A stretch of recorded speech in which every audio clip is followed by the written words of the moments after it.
Public worship, napakabuti na tayo nakaaawit, nakasasayaw, nakapagpapahayag. Subalit isa rin pong paraan ng pag-worship ay katahimikan at yung mga sikreto nating mga ginagawa. One of the priorities of Christ was His private spirituality. So Mark 1:35, very early in the morning, while it was still dark, Jesus got up, left the house, and went off to a solitary place where He prayed.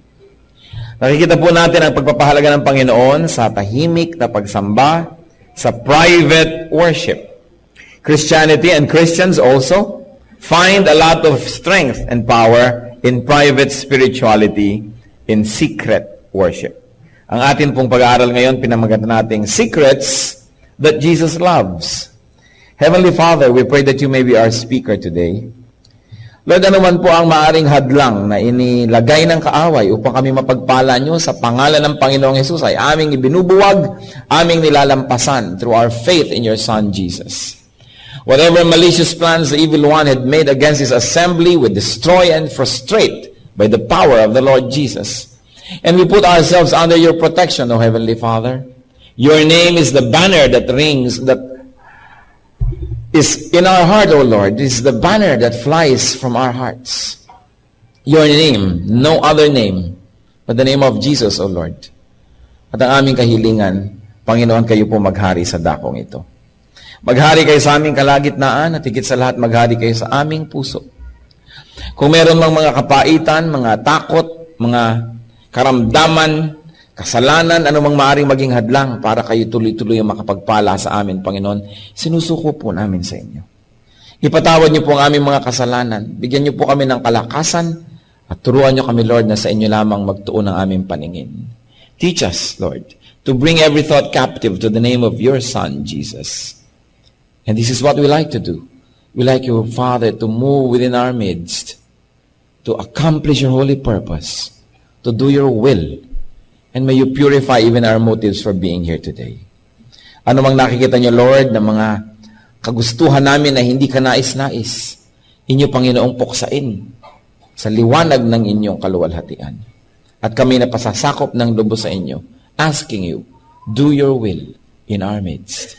We praise You and thank You, Father, and we ask You to speak to us powerfully. In Jesus' mighty name. Secrets that Jesus loves. Ano po kaya ang mga lihim at mga sikreto na kanais-nais sa Panginoon? Matthew chapter 6 verses 1 to 4. Be careful not to do your acts of righteousness before men, to be seen by them. If you do, you will have no reward from your Father in heaven. So when you give to the needy, do not announce it with trumpets, as the hypocrites do in the synagogues and on the streets, to be honored by men. I tell you the truth, they have received their reward in full. But when you give to the needy, do not let your left hand know what your right hand is doing, so that your giving may be in secret. Then your Father who is in secret, who sees what is done in secret, will reward you. And may the Lord continue to bless us by giving us the key to understand His words. So we're going to talk about secrets that Jesus loves, and one of that is secret giving. Giving to the needy, very especially. So ano po yung tinuturo sa atin? Give to the needy without publicity. Publicity and human praise will be the reward, and it's all the reward that you will ever get. Because God will no longer reward and repay you when people already honor you. Kaya hindi dapat na ipinagmamalaki, ipinagyayabang, ipinamamalita ang mga pagbibigay natin, lalong-lalo sa mga nangangailangan, sapagkat oras na tayo napuri na ng tao, naparangalan na ng tao, nabigyan pa ng plake, na ipagpagawa ng monumento, kung ano man yon, wala na tayong maaasahan pa na gantimpala mula sa Panginoon. Because God rewards openly good deeds that are done secretly. Yan po ang sinasabi ng ating binasa. At kung ididiin natin yung mga original words, talagang the reward is given openly to good deeds done secretly. Ano po yung rationale behind that principle? Because all good things come from the Father. Wala naman tayong production ng good things. Ang Panginoon ang nagbibigay, tinatanggap lang natin, At kung tayo nakikinig sa kanyang tinig, ibinibigay natin doon sa pinagbibigyan niya, ipinadadaan lang sa atin, pero merong tunay na dapat puntahan, at kung hindi natin nilalabag ang kalooban ng Diyos, pinadadaloy natin yung pagpapala, inaabot natin sa tunay na dapat puntahan, ano ngayon ang kapuri-puri tungkol sa atin doon? Sabi nga ng matatanda, wala namang humahawak ng palayok na di nauulingan. Kaya kung tayo'y daanan man ng pagpapala tungo sa iba, siguradong meron na rin natira sa atin at meron na rin tayong napala, bagamat hindi lahat-lahat ay naging atin, pero tayo na rin yung unang nag-benefit doon. So hindi natin pwedeng sabihin na tayo'y giver, tayo'y mga taga-abot lamang. At napakabuti ng Panginoon na maging yung taga-abot, may natitira para sa Kanya. O sige, bilang taga-abot, ito'y para sa iyo. Ngayon yung iba, iabot mo na. Kaya hindi marapat na sobrang naitatanghal ang pag-aabot sapagkat ang Panginoon na aagawan ng kaluwalhatian. James 1:17, every good and perfect gift is from above, coming down from the Father of the heavenly lights, who does not change like shifting shadows. So the Father is the real source, the Father is the real giver. Therefore, the so-called charitable people are just vessels, channels of blessings. Salamat at dinidinig nila ang tinig ng Panginoon, sinusunod nila yung bilin, pero ang tunay na dapat na itanghal ay yung pinanggalingan ng pagpapalang yon. When people unjustly receive the praise that should be given to God, then God is not honored. And when people keep themselves out of sight, when people get out of the way, God is honored. When recipients do not and cannot identify the channel of blessing, they inevitably look up to the source, who is none other than God. Kung biglang pagbukas nyo ng inyong pinto sa isang umaga, ay may pagpapalang nandun na, hindi nyo alam kung sinong nagbigay, hindi nyo alam kung sinong pasasalamatan, natural, wala na kayong ibang pagpipilian pa, at napapasalamatan tuloy natin na itataas ang pangalan ng Diyos. Kung minsan, sobra tayong nagiging beholden to the human instruments, that God is taken out of the equation. Ano pa yung mga instances na muntik nang maagawan ang Panginoon ng kaluwalhatian pero mabuti na lamang at may nagtutuwid doon sa mga muntik ng mga magkamali? Halimbawa sa Revelations 22 verses 8 to 9, ito pong si John ay pinakitaan ng anghel ng mangyayari sa future, at anong ginawa ng John na ito doon sa anghel na nagpakita sa kanya? I, John, am the one who heard and saw these things. And when I heard and seen them, I fell down to worship at the feet of the angel who had been showing them to me. But he said to me, do not do it. I am a fellow servant with you and with your brothers the prophets and all who keep the words of this book. Worship God. Tama nga naman. Matapos maging usher yung anghel, ipinakita kay John yung mangyayari sa future. Ang ginawa ni John, pagkat he was in the presence of a heavenly being, ay nagpatira pa siya sa paanan ng anghel para sambahin ng anghel. Sabi ng anghel, maghunos dili ka, tumayo-tayo ka dyan, tigilan mo yan, huwag mong ituloy. Sapagkat ako'y tulad mo lang, tulad din ng mga propeta, at tulad ng sino mang susunod sa mga nakasulat dito sa aklat na ito, na salita ng Panginoon. Ang gawin mo, sambahin mo ang Diyos lamang. Hindi tinanggap ng anghel yung papuri, hindi niya tinanggap yung pagsamba. At nakita niyo po na pati si John, na ngayon marami na rin sigurong nagdadasal kay John. No? Si John na ngayon ang patron. Siya na ngayon ang dinadasalan. Samantalang once upon a time, nagdadasal din siya doon sa anghel at itinuwid siya ng anghel. Sabi niya, ikaw, ako, ang mga propeta, at sino man na susunod sa salita ng Diyos ay pareho lang tayong lingkod ng Diyos. Walang dapat itataas kundi Diyos lamang. Ito pong si Peter, na ngayon dinadasalan na rin ng marami, once upon a time, meron ding nagtangkang lumuhod sa kanyang harapan. Sa Acts chapter 10, 25 to 26. As Peter entered the house, Cornelius met him and fell at his feet in reverence. But Peter made him get up. Stand up, he said, I am only a man myself. So si Pedro, sinikap din na luhuran itong si Cornelius. Sapagkat ang pakiramdam ni Cornelius, banal na tao ito, lingkod ng Diyos, makaluhod. Sabi ng Pedro, tumayo-tayo ka kapatid, nakakahiya sa Diyos ang ginagawa mo. Tao lang ako. Pero ngayon, marami pa rin lumuluhod, hindi lang kay Pedro, kundi sa rebulto ni Pedro. Kaya yung rebulting yung makakapagsalita, sabihin mahiya-hiya ka, tumayo-tayo ka dyan. At pakidurog-durog mo ako, sapagkat hindi ako dapat narito, pinagbabawal ito ng second commandment, at di ka dapat lumuhod sa akin, ipinagbabawal ng first commandment. Nakita nyo kung nabubuhay lang yung mga yan ngayon, sila mismo ang number one na aangal sa ginagawa ng maraming tao sa kanila. At ang Panginoong Jesus, minsang naglalakad, may isang babaeng pumapapel. Luke 11:27 to 28. As Jesus was saying these things, a woman in the crowd called out, "Blessed is the mother who gave you birth and nursed you." He replied, "Blessed rather are those who hear the word of God and obey it." Sasabi nito isang babae nagmamagaling, pinagpala ang babae nagsilang sa iyo at nagpasuso sa iyo. At sinabi niya, ang tunay na pinagpala, yung nakakarinig ng salitang ito, nakikinig at sumusunod. Itinutuwid, sapagkat kung sino-sino ang binibigyan ng honor ng mga tao, liban sa Diyos at sa salita na nanggaling mismo sa Diyos. Kung magbabasa lang ng Biblia ang ating mga kababayan, maraming mga kabaliwan ang dali-daling mapapanaw. Mga pagsamba kong kani-kanino, pagluhod kong kani-kanino, pagdarasal kong kani-kanino, ang binibigyan ng papuri kung sino-sino. Ang binibigyan ng pasalamat kung sino-sino. Ay salamat tumigil ang baha. Bakit? Kasi nagdasal kami dito. Ay salamat tumigil ang bagyo. Ay salamat nagkaroon tayo ng mapayapang gobyerno. Ay salamat nagkaroon tayo ng ganito. Kanina nagpapasalamat hindi sa Diyos kung kani-kanino.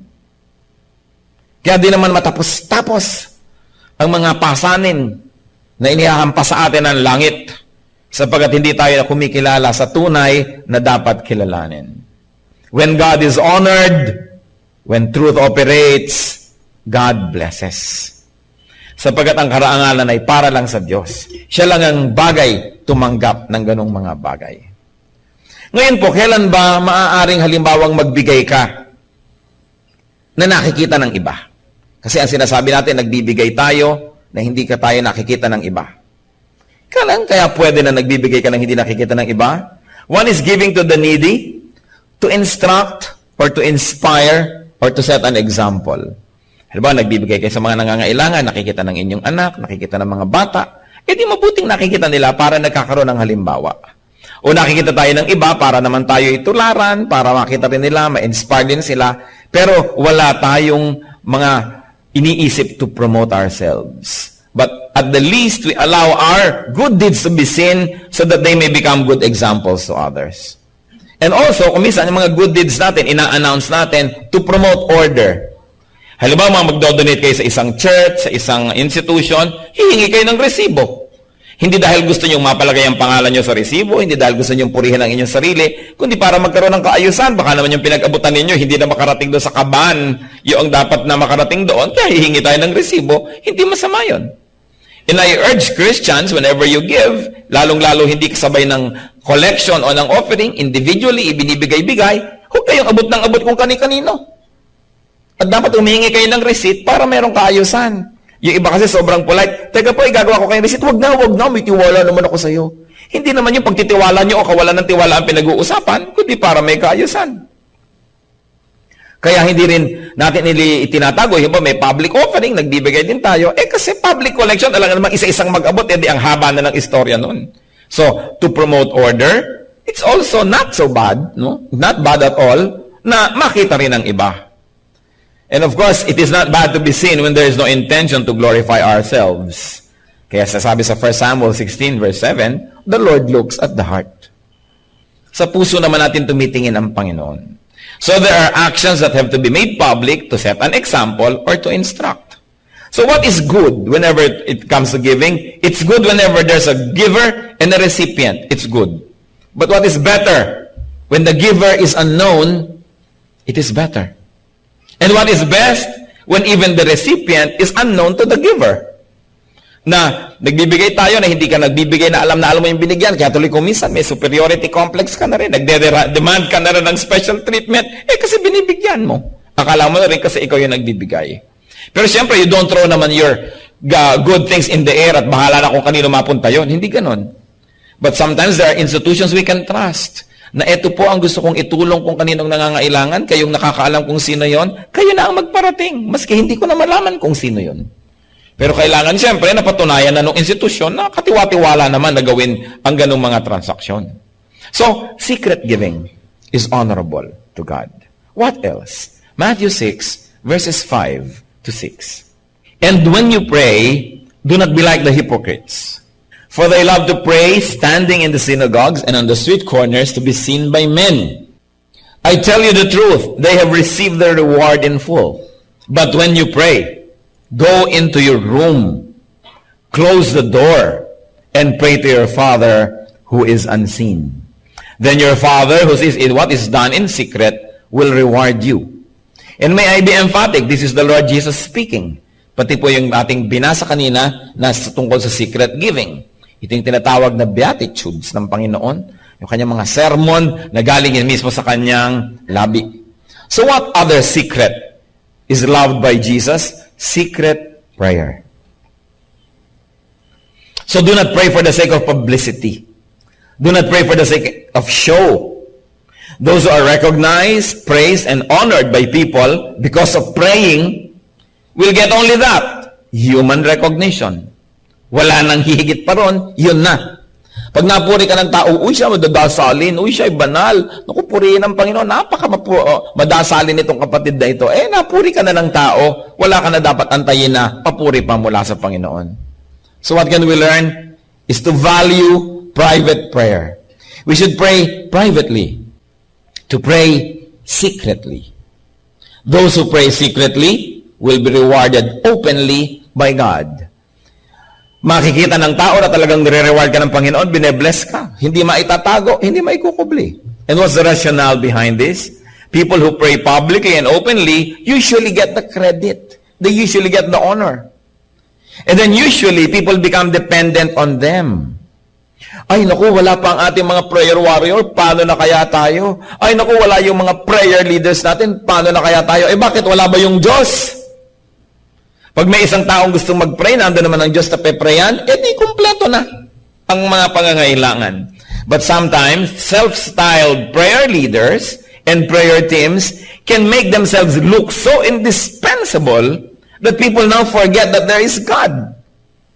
That they feel that the whole activity is incomplete without these people leading a prayer. So ang mga nagiging hindi po maganda are people's dependence on prayer warriors, people's dependence on special prayer personalities. Naku, paano kaya ako gagaling? Wala si ganito na nagpe-pray for healing. Bakit wala ba ang Diyos? O wala ka bang kakayahan manalangin? Manalangin ka. Ang Diyos ang mahalaga. Pag may nananalangin at may pinapanalangin na Diyos, kumpleto na yon. Kaya kung minsan, some people can make themselves look so important as if prayer would not be complete without them. Naaagaw ang kaluwalhatian ng Diyos. Lalong-lalo yung mga inaasahan natin, prayer for healing. Siyempre, you become emotionally dependent. Pagka may mga tao na, eto, nananalangin para ka gumaling. May mga palapat-lapat pa ng mga kamay, mga papunas-punas sa mga langis-langis at pakaway-kaway ng mga panyo-panyo, kung ano-ano na yung mga props. Alam natin yung itinuturo sa scripture na anointing of oil, hindi for its sacramental value. Hindi yung dahil in-anoint ka, may value yon at merong pampagaling yon. Yung context ng anoint the sick with oil is for its hygienic purpose and for its social purpose. Ibig sabihin, pabanguhan na yan, lotion na. Ibig sabihin, i-claim natin gagaling na, babango na yan at makikihalubilo sa atin. So anoint with oil. Hindi yung pinahiran mo ng oil, nagpagaling tuloy yung oil. Nagiging superstitious ang mga tao. Ay, paano tayo gagaling? Walang oil. Ay, paano tayo gagaling? Walang panyong puti. Ay, paano tayo gagaling? Walang palaspas. Paano tayo gagaling? Walang ganito. Anything that you place between you and God becomes an idol. Anyone that you place between you and God also become an idol. Kaya malinaw sa atin dapat yun. Even the Lord wanted His healing ministries to be kept secret. Ang nakakapagtaka, ang Panginoon, inililihim ang kanyang healing ministries, tapos meron namang mga tao na yun ay pinakakabunyag-bunyag at yan ang pinakakapromote-promote healing ministry. Baligtad. Sa Luke 8:56, isang batang babaeng namatay at binuhay muli ng Panginoon at matapos buhayin mula sa kamatayan, her parents were astonished. But He, meaning the Lord Jesus, ordered them not to tell anyone what had happened. At sa Matthew 7:36, isa pong deaf and mute, isang bingi at pipi, ang pinagaling ng Panginoon, at pagkatapos anong utos niya? Jesus commanded them not to tell anyone. Ayaw ng Panginoon na ang mga tao pagkaguluhan siya dahil lang sa healing ng katawan. Gusto niya ang mga tao ay lumapit para isuko ang mga kasalanan, ihingi ng tawad at magkaroon ng bagong buhay. At manaka-naka ang Panginoon ay nahahabag naman sa mga tao, pinapagaling na rin sila sa kanilang mga karamdaman, subalit hindi siya dumating sa lupa para magpagaling ng mga physical illnesses. Dumating siya para magturo tungkol sa kasalanan at ang mga tao ay gumaling sa kanilang spiritual illnesses. At bonus na lang kung yung physical illness ay mapasama sa pinagaling. Pero siyempre, kung tayo ay may nararamdaman, kung ang mga mahal natin sa buhay ay may nararamdaman, ay kuminsan ay pinadidimlan na rin tayo ng pag-iisip. Sometimes our reason is also clouded by very immediate needs, especially to alleviate pain, to the point that we give so much importance to physical healing when it is not the reason why Christ came to the world. So I came to call the sinners to repentance. Kaya mag-ingat-ingat din tayo sa mga ministry ng mga healing na wala namang mga repentance itinuturo. Dumating kayo lahat sa luneta at sa isang iglap, gagaling kayo na hindi malamang tinuturoan ng Espiritu na magsisi sa kasalanan, hindi tinuturoan magpasakop sa Diyos. Ang inuuna, physical lang. Kung physical, gumaling ka. Tapos, paglakad mo sa mandaroon, ay nasagasaan ka ng jeep at namatay ka rin, nagpunta ka pa rin sa impyerno, di baliwala. Kaya importante, inuuna yung Espiritu. The Lord never emphasized the healing aspect of that ministry. Dahil lamang case to case, papagalingin niya, nahahabag siya. Pero hindi siya nagkaroon ng healing crusade kahit kailan. Alas 3 ng hapon, sa darating na linggo, magkita-kita tayo sa Gethsemane at may healing crusade. Walang ganun. Bagamat healing is available to people in faith, pero hindi yun ang number one. Ipinalilihim nga ng Panginoon. So beware of persons who publicize too much the aspect of prayer and especially prayer for healing. That they place themselves nearly indispensable in the economy of God. Meron pang mga akala mo mga prayer franchise holders. Nangyayari kahit sa ating bansa. There was once when there was a group who wanted to lead a big prayer rally. No? At mayroong tumutol na grupo, sabi, prayer yan, dapat kami. Kasi kami ang kilala na prayer ministry. Bakit kayo? At kutakot-takot na sigalot ang nangyari on national level, mga kapatid, kung sino ang dapat manguna sa prayer. Nakakahiya. Kasi walang na franchise sa prayer, ang lahat ng anak ng Diyos ay maaari manalangin at dapat manalangin. Hindi masyadong ini-specialize ng ganyan mga bagay na yung mga iba hindi na nagpe-pray kasi meron namang prayer warrior na nagpe-pray. Everybody should be prayerful. So, kailangan nakikita po yung even our secret prayer. Importante yung public prayer kung ito ay talagang collective prayer, nakikita ang ating unity, pero hindi yun ang lahat-lahat. Napakahalaga rin po ng personal, secret prayer na kayo lang at ang Diyos ang nag-uusap. It is important. At ano pa po ang gusto ng Panginoon ng mga lihim sa ating buhay? Matthew 6:16 to 18. When you fast, do not look somber as the hypocrites do, for they disfigure their faces to show men they are fasting. I tell you the truth, they have received their reward in full. But when you fast, put oil on your head. Ito na naman yung anoint people with oil. Hindi ito for healing, kundi parang pabango, pampapresko. It is really for hygiene and for social use. When you fast, put oil on your head and wash your face, so that it will not be obvious to men that you are fasting, but only to your Father who is unseen. And your Father who sees what is done in secret will reward you. So ano pong mahalaga? The secret that Jesus loves? Secret fasting. Fasting should not be announced through physical display. Huy, bakit ganyan ang mukha mo? Humpak na humpak ang pisngi mo. Nagfa-fast kasi ako eh. Sacrifice should not be announced through any hint. Na, alam mo, hindi na kami kakain ngayon eh. Nag-iisip nga kami ng lunch ngayon eh. Bakit? Kasi ipapadala namin sa charity ang aming pang-lunch. Huwag na kayo maingay. Huwag nang ipagmakaingay pa. Self-denial and sacrifice, works of piety, should not be leaked, should not be suggested or hinted, should not be publicized for self-glorification. Mahalaga yung privately. Ang Panginoon lang nakakakita. Being praised by people when you fast or sacrifice is all the reward that show-offs will get. Wala nang iba. Kaya dapat po tayong mga anak ng Diyos na nagpapahalaga na tayo ay makabigay ng kaluguran sa Diyos, na ang Panginoon ay matuwa sa atin. Pinakakalihim-lihim natin ang mga ginagawa nating mabuti, pinakakalihim-lihim natin ating mga sakripisyo, hindi natin binubunyag-bunyag, sapagkat oras na ikaw ay itinanghal na ng tao, yun na ang premyo mo, wala nang iba. At hindi lang premyo, kundi baka na-offend pa ang Panginoon kasi naagawan mo siya ng kaluwalhatian. Pious acts done secretly are openly rewarded by God. Hindi yung magbibigay ka ng donation at cheque kasing laki ng blackboard. Para kitang-kita ng camera, malaki pa sa tao, no? Para maluwalhati ka. Hindi naman charity yan eh. Bigay po ng kumpanya, naka-charge sa advertising fund nila yan. Hindi yan talaga ibinigay. Yan ay advertising. Kasi habang inaabot, yun naman pobreng umaabot, malaki pa sa kanya yung litrato ng cheque. Actually, tingnan nyo kung saan naka-charge sa advertising. Hindi nagbigay, nag-invest. Fasting or giving must be done in secret. And fasting persons and fasting societies get praise. They get the praise. Sa kanila nagkakaroon ng sobrang utang na loob yung mga tao. Nawawala ang Diyos sa equation. Kaya naman, nawawala ng kabuluhan. Tatlong mga secrets that Jesus loves. Secret prayer, secret giving, secret fasting. Ano po ang context ng pagtuturo ng Panginoon ito? The Lord was reacting to and correcting and balancing the religious orientation of His time, of the people of His time.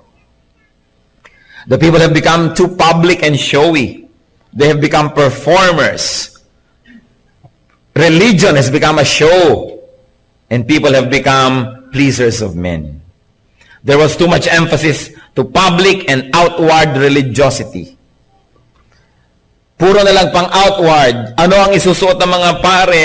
Ilang buhol ang mga borlas ng kanilang mga suot? Gaano kahaba ba ang kanilang mga balbas-balbas at kung ano-ano? Ano ba ang kulay dapat ng ganito? Puro na lang pang labas ang naging mahalaga. Kailan tatayo, kailan uupo, kailan luluhod. Nagiging ritual ang pananampalataya. Kahit na magmemorya ka ng panalangin, bigkasin mo ng bigkasin ang hindi mo naman naiintindihan at dinidibdib, panglabas. At ito po ang gustong ituwid ng Panginoon. Nag-focus lang nga siya sa fasting, sa prayer at sa giving, pero pwede natin itong palawakin sa lahat ng larangan ng ating pananampalataya na hindi lang yung nakikita ng kapwa ang mahalaga, kundi kung ano yung nangyayari sa ating kalooban, kung ano yung private. Tulad ng binanggit sa nauna nating mensahe. Hindi lang good manners ang hinahanap sa atin ng Diyos, na nakangiti ka pero naiinis ka sa iyong kapwa, nakangiti ka. At least nakangiti ka, may good manners ka. But spirituality is beyond good manners. Dapat nakangiti ka pero hindi ka naman galit sa loob, kundi nakangiti ka sa labas at sa loob ay nakangiti ka rin kahit talagang tunay siyang nakakainis kasi tayo ay nagbago na, marunong tayo magpatawad, marunong tayo magpasensya, so nakangiti ka sa labas pero hindi lang etiquette, kundi yun ang tunay mong niloloob. Mahalaga na nag-a-agree yung nasa loob at nasa labas. Kasi pag hindi nag-a-agree yung nasa loob at nasa labas, nagkakaroon tayong sakit.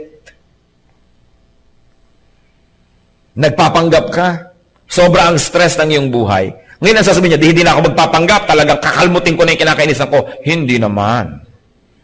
First step yung nagtitimpi ka, panglabas, mukha kang maayos at payapa, maganda. Pero lagyan niya ng counterpart sa loob. Ibig sabihin, nagbagong loob na tayo, naghunos dili. Kaya yung tunay na pinanggagalingan ng ngiting yun, na isang pusong nakangiti rin doon sa loob. Pagbabago sa kalooban. Kadalasan ang ginagawa ng maraming Kristiyano is nothing but just good manners. Kumusta ka kapatid? Nagkakamayan pa rin anino nila, nagsusuntukan. Hindi sapat yun, bagamat at least hindi tunay na nagsuntukan physically. Pero pag nagsusuntukan kayo spiritually, kahit physically, nagkakamayan kayo, ang nakikita ng langit ay yung parehong yun. At ang mahalaga, yung spiritual reality. Because God looks at the heart. So it is not enough that we are cordial. It is not enough that we are polite. But we must always surrender ourselves to the work of the Holy Spirit so that inwardly, we have really become kind and good and gracious and forgiving. That it is really what is depicted outside, yung totoong nangyayari sa ating kalooban. Ang mahalaga po, tulad ng sinasabi sa 1 Peter 3:3-4, your beauty should not come from outward adornment, such as braided hair and the wearing of gold jewelry and fine clothes. Instead, it should be that of your inner self, the unfading beauty of a gentle and quiet spirit, which is of great worth in God's sight. Now, before you get 1 Peter wrongly, hindi niya sinasabing huwag kayo magsuklay. Hindi niya sinasabing huwag kayo magsuot ng magagarang mga kagamitan o kahit ng mga alahas, lalo't malinis naman ang pinanggalingan. Hindi po yun. Ang sinasabi, hindi sapat na maganda ang nasa labas, tapos pangit ang nasa loob. Kailangan unahin nyo yung nasa loob. Pero hindi naman sinasabing, kung maganda ang yung kalooban, hindi baling pangit na yung nasa labas. Hindi yan, kasi people treated this as extreme eh. Minamaliit na nila yung mga nag-aayos, nagpupustura. Hindi yung masama. Lalo't galing naman sa mabuti yung isinusuot nyo sa inyong katawan. Ang point, hindi yun ang mahalaga kung sa kalooban naman ay napakapangit. Ngayon, maganda ka na sa loob at sa labas pa. Di glory to God. Salamat. Because God is a God of beauty. So in giving, what matters is it is not what is openly given, but what is secretly withheld. Di po ba pinag-uusapan nga natin, hindi lang yung nakikita sa labas ang mahalaga, kundi yung nasa loob? Kaya kahit naman sa giving, hindi lang din yung nakikita sa labas ang mahalaga, kundi yung nasa loob. Not only what is openly given, but also what is secretly withheld. So Mark 12:42-44. But a poor widow came and put in 2 very small copper coins, worth only a fraction of a penny. So sa collection box noong temple. Calling his disciples to him, Jesus said, I tell you the truth, the poor widow has put more into the treasury than all the others. Paano nangyari yun? Dadalawang kusing lang yung hinulog niya, yung iba ang lalakas, bagsakan. Nung nagbagsak yung mga mayayaman, blag, siguro yung magbarya nila. Itong babae naman, sabi, tik. Kasi ang liit-liit nung coin hinulog. Pero sabi nila, pinakamaraming hinulog yan. Paano po nangyari? Sabi niya sa verse 44, they gave out of their wealth, but she, out of her poverty, put in everything, all she had to live on. So, hindi lang pala mahalaga yung publicly nakikita na binibigay natin na amount, kundi yung privately, yung pang natira, yung pala ang tinitingnan ng Panginoon. Hindi naman pinigil ng Lord yung babaeng, kawawa ka naman babae, exempted ka na, mahirap ka naman, huwag ka na magbigay. Hindi pinigil. Yung bakit hindi pinigil? Kasi alam naman ng Panginoon, yung binibigay natin, minumultiply niya. So habang nagbibigay tayo, hindi niya tayo pinipigil para sa may mamultiply. Hindi katulad ng attitude ng maraming kapwa natin mahirap. Mahirap naman kami, kayo na lang ang taya. May anong need yung church, yun na lang mayayamang pamilya ang magbigay. Kami na lang dito ang taga-upo, sila magbigay ng silya. Merong mga handaan, meron tayong magdadala ng kani-kanyang mga dala. Mahirap naman kami, hindi na kami magdadala, kayo na lang mayaman. Kaya tuloy lalo yung mayaman yung mayaman kasi nagbibigay sila, anong multiply ng Diyos? Yun naman mga makukunat, ayaw magbigay, ayan, anong multiply ng Panginoon? Di wala. Kung bakit meron tayong mentality, mayaman ka naman, kaya bigyan mo ako. Mga empleyado, mayaman na yung may-ari natin, nakawa na lang natin siya. Mayaman naman siya ikaw ba nagpayaman? Kung hindi ka naman katulong nagpunta ng kayamanan, bakit kasama ka ngayon kumukot-kot nun at gusto mong kumuha rin? Yung ito pong mentality na ito kailangan maiba. Na hindi ko mo mahirap ako, pananagutan ako ng lahat. Minsan makikita mo sa TV, yung mga nagtirahan sa mga gilid ng ilog na hindi naman pinapatira doon, nagtirahan doon, nung may baha, ililikas tuloy ng gobyerno, ililikas ng libre, isasara mga eskwelahan natin para itira sila ng libre, papakainin ng libre, nagagalit pa sa TV, ang tagal-tagal, wala pa yung relief sa amin. Nagbabayad ba kayo ng buwis? Ang lakas ng loob yung humingi ng relief goods. Di ba? Yung mentality ng ating maraming kababayan, mahirap ako, meron ka, therefore sasandal ako sa'yo. Hindi ako mag-iipon, pag namatay ako, itutumba ko sa yung bangkay ko, problema mong bumili ng ataol para sa akin. Di ba? Hindi ko isipin na magkakasakit ako. Pag nagkasakit ako, bigyan mo ako, meron ka kasi. This kind of mentality must be corrected. We should deserve before we desire. Kaya nakita niyo po yung babae, kahit mahirap siya at inilagyan niya yung kalahat-lahat, hindi siya pinigil ni Lord kasi alam niya wala namang lugi sa nagbibigay sa Panginoon eh. Yung mauutak pa nga dyan ng lalo nang nagkakandagipit-gipit. Kasi pati ba naman Panginoon, uutakan pa. So, yung babae nagbigay, nakita ng lahat yon. Yung mga maraming pera, nagbigay din, nakita ng lahat. Pero ano niya kita ng Panginoon? Yung natira, matapos nagbigay yung lahat. Sabi niya, yung mga maraming hinulog, higit lalong marami pa sa bahay yan. I'm not impressed. Konti lang hinulog yan. Ang dami po, konti compared sa natira. Itong babaeng ko, ang daming hinulog. Ang liit nga po ang dami kasi wala nang natira.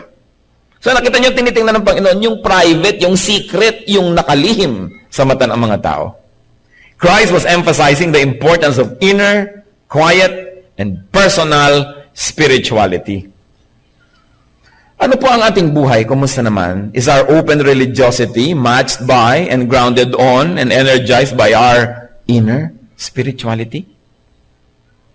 Ang pag-worship niyo po ba, kasabay tayong lahat, merong katumbas na private worship niyo?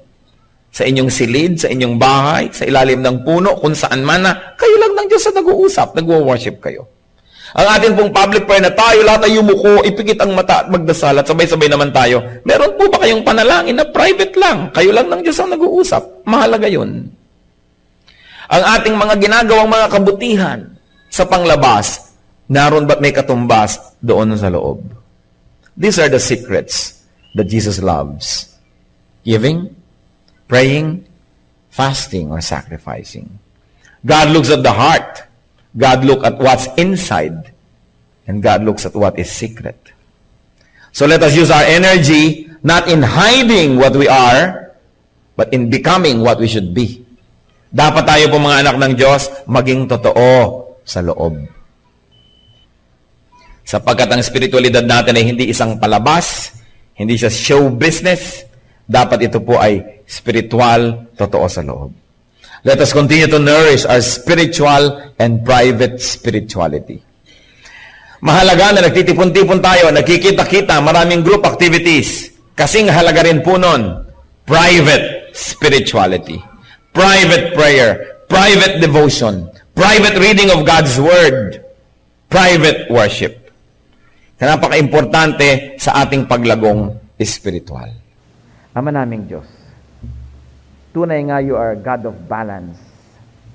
Hindi lang panglabas ang mahalaga sa inyo, kundi yung pangloob din. Higit pang ang mahalaga. Pakisuri niyo po kami, Panginoon, kung tunay nga magkatugma ang panglabas naming buhay at pangloob. Sa pakikitungo namin sa kapwa, yung bang nakikitang ngiti sa aming labi, ay may katumbas ng ngiti sa loob ng aming puso. Yung bang aming mga pagsamba sa iyo, pag marami kaming kasabay, ganun nga kaming sumamba sa iyo kung tayo'y napag-iisa lang, Panginoon. Ipakita mo po sa amin, Panginoon, that deep spirituality is private. It's between you and us, privately, secretly. Ano po bang mga lihim na buhay ng mga kapatirang nakaharap sa inyo ngayon? Anong mga kabutihan at mga kabanalan ang nakikita sa labas, Panginoon, subalit ano namang mga karumihan ang nasa loob na tanging kayo ang nakakakita? Siyasatin niyo po kami. Inihahayag namin sa iyo ang aming puso. Napahihi po kami, Panginoon, humihingi ng kagalingan. At sa sino mang mga kasama namin ngayon na may mga lihim na buhay, mga lihim na bahagi ng buhay,